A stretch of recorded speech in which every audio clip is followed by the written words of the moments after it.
Supreme কোর্টের একজন আইনজীবী তিনি নির্বাচনী ট্রাইব্যুনালের যে রায় ছিল জনাব ইশরাকের পক্ষে সেই রায়টি প্রতারণামূলকভাবে অর্জিত হয়েছে এবং সেই রায়টি কলুসিভ এই মর্মে সেই রায় এবং ডিক্রিকে চ্যালেঞ্জ করে এবং নির্বাচন কমিশন যে ওই রায়ের পরিপ্রেক্ষিতে একটি গেজেট প্রকাশ করে সেই গেজেটকে চ্যালেঞ্জ করে এবং এই রায় এবং ডিক্রি চ্যালেঞ্জ করে যে রিট মামলাটি হয়েছে সেটি নিষ্পত্তি না হওয়া পর্যন্ত জনাব ইশরাক হোসেনকে মেয়র হিসাবে শপথ পড়াতে নির্দেশনা চেয়ে শপথ না পড়াতে নির্দেশনা চেয়ে একটি রিট মামলা দায়ের করেন এবং সেটি শুনানি অন্তে গত 22শে মে মহামান্য হাইকোর্ট ডিভিশন সেটি সামারিলি রিজেক্ট করেন শুধুমাত্র লুকাস স্ট্যান্ডি পয়েন্টে। এরপরে আমরা সেই রায়ের বিরুদ্ধে মহামান্য আপিল বিভাগে civil petition for leave to appeal দায়ের করেছি।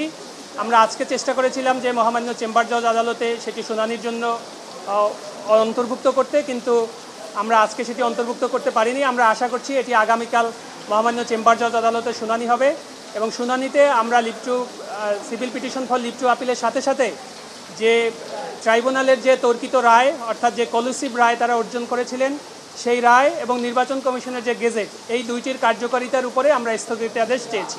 এক্ষেত্রে আমাদের বক্তব্য হচ্ছে যে আপনারা হয়তো জেনে থাকবেন যে জনাব ইশরাক হোসেন তিনি নিজেও একটি রিট পিটিশন দায়ের করেছেন গতকালকে, সেটির নাম্বার হচ্ছে 8971/2025। সেই মামলাটিতে তিনি মহামান্য হাইকোর্টের কাছে নির্দেশনা চেয়েছেন যে তাকে যেন শপথ পড়ানো হয়, যেহেতু সময়ের একটি বাধ্যবাধকতা রয়েছেন বলে তারা দাবি করছেন। আমাদের বক্তব্য হচ্ছে যেহেতু আমাদের যিনি ক্লায়েন্ট ছিলেন তিনি একজন সচেতন নাগরিক হিসাবে সুপ্রিম কোর্টের আইনজীবী হিসাবে তিনি কলুসিভ রায়কে চ্যালেঞ্জ করে যে মামলাটি করেছেন সেটি এখন সাবজুডিস ম্যাটার অবস্থায় আছে এবং জনাব ইশরাক সাহেবের যে রিটটি সেটিও কিন্তু এখনও শুনানির জন্য অপেক্ষমান আছে। তো আমাদের বক্তব্য হচ্ছে যে যেহেতু দুইটি বিষয় সাবজুডিস অবস্থায় আছে এই মুহূর্তে স্থানীয় সরকার মন্ত্রণালয়ের আসলে শপথ বা অন্য কোনো কিছু আয়োজনের সুযোগ নাই। দেখুন, এখানে আইনজীবী হিসাবে আমার শুধু এটুকুই বলা, আমি তো অদৃশ্য খেলার বিষয়ে মন্তব্য করতে পারি না। যেগুলো দৃশ্যমান হচ্ছে আদালতে হচ্ছে সেগুলোই আমি মন্তব্য করতে পারি। আমাদের ক্লায়েন্ট আমাদেরকে এঙ্গেজ করেছেন তার যে বিষয়বস্তুতে সেগুলোই আমরা রিপ্রেজেন্ট করছি। জনাব ইশরাক হোসেনের যিনি যে মামলাটি করেছেন সেটি তো এখনও শুনানি হয়নি এবং তার সেখানে যাওয়ার জন্য আমাদের ক্লায়েন্টের পক্ষ থেকেও কোনো নির্দেশনা নাই। আমরা তো ওই মামলার কোনো বিবাদী হওয়ার কোনো সুযোগও নাই।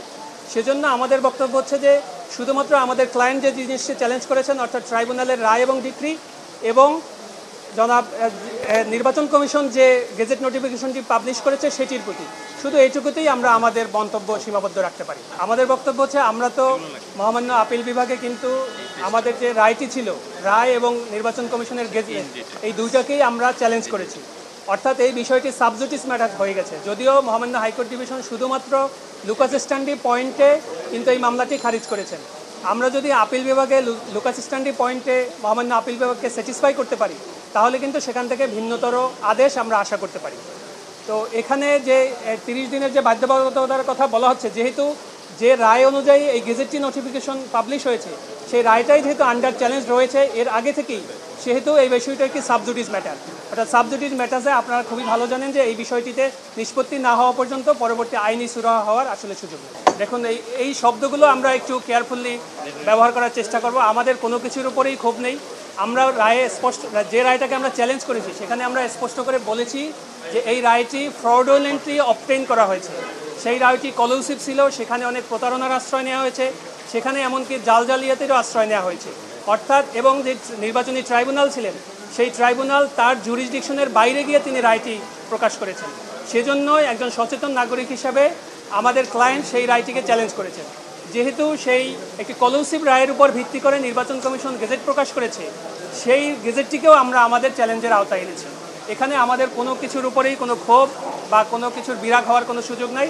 একজন আইনজীবী হিসেবে আমাদের যে দায়িত্ব সেই দায়িত্বই আমরা পালন করছি। আচ্ছা, ছোট্ট করে একটা জিনিস জানি, লুকাস স্ট্যান্ডি নাই আপনাদের যেই গ্রাউন্ডের উপরে খারিজ হয়ে গেল সামারিলি রিজেক্ট হলো, এটা অ্যাপিলেট ডিভিশনে আপনারা এটা নিয়ে কতটা প্রত্যাশা করেন? মানে নতুন করে এখানে কোনো রেফারেন্স আছে আপনাদের বা কি আসছে?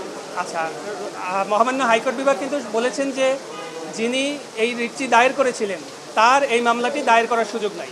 সেক্ষেত্রে আমরা নতুন করে একটি গ্রাউন্ড নিয়েছি যে একজন সচেতন নাগরিক হিসাবে এবং সুপ্রিম কোর্টের আইনজীবী হিসাবে কোনো ট্রাইব্যুনাল বা কোনো আদালত যদি তার এখতিয়ারের বাইরে গিয়ে কোনো রায় প্রকাশ করেন বা কোনো ট্রাইব্যুনালে বা কোনো আদালতের বিচার প্রক্রিয়ায় যদি জালিয়াতি বা তঞ্চকতার আশ্রয় নেওয়া হয় সেটি একজন সচেতন নাগরিক বা একজন আইনজীবী এটি লুকাস স্ট্যান্ডি তার রয়েছে সেটি চ্যালেঞ্জ করা, এটি আমরা ঠিক আছে।